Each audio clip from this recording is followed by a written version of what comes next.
Radio.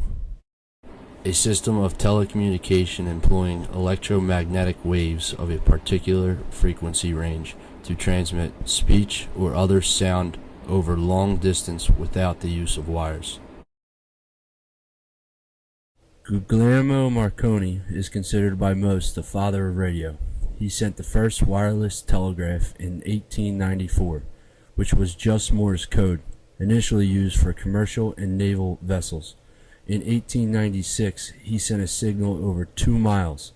Then in 1899, he sent a signal across the English Channel. Reginald Fessenden, inventor of the liquid barretter, wirelessly transmitted the first voice and music signal on Christmas Eve 1906. After World War I, many companies were trying to make money with the new radio technology. In an attempt to sell more radios, Pittsburgh area ham operator Dr. Frank Conrad set up the first regularly transmitting station. On November 2, 1920, KDKA made the nation's first commercial broadcast. They chose the date because it was Election Day. The power of radio was proven when people heard the results of the presidential race between Warren Harding and James Cox before people were able to read about it in the newspapers. The Radiola Grand Model RG was the first radio for homes that was able to receive radio broadcasts. The starting price of these radios were $325 in 1923, which meant only the wealthy could afford.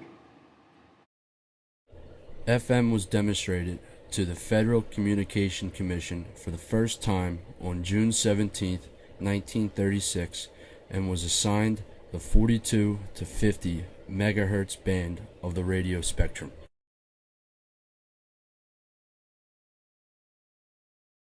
When I first heard radio, I was a child.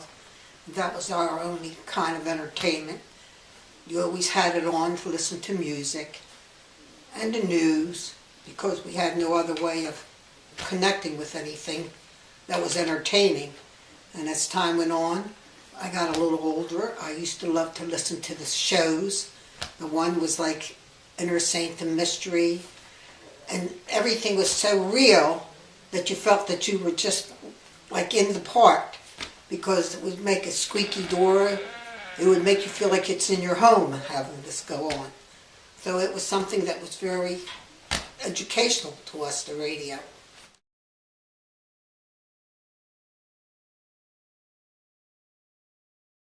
XM satellite radio was developed in 1988 from the formation of the American Mobile Satellite Corporation. In 1992, AMSC established a unit called the American Mobile Radio Corporation, dedicated to developing a satellite-based digital radio service.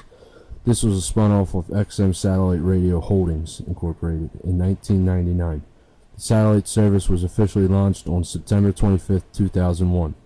It has 156 different channels.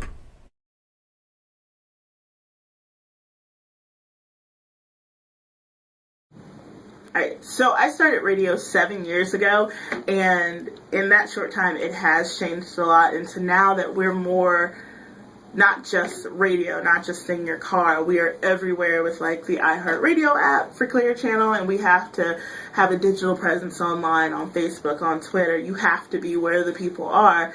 So if they don't have a radio outside of their car, you gotta make sure that you're promoting yourself so that you're where they are, whether it's on their phone, on the computer, or I don't know, where they are.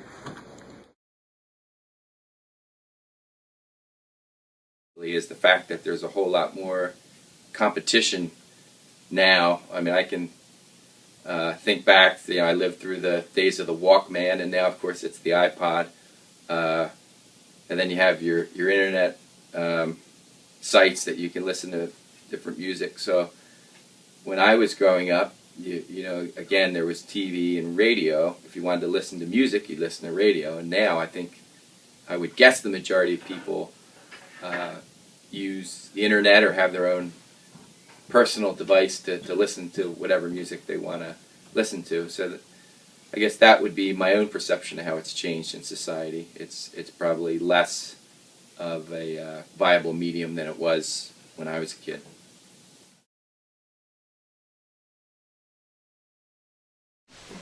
Now I only listen to radio when I'm riding in the car. Essentially, the only time I listen to it is in the car. I'll have sports radio on. Radio has come a long way since the Radio Grand in 1923. Rather than families gathering around the radio in their homes, you see people listening to the radio through their mobile apps on their phones, through radio websites online, and most often through the stereo in their cars.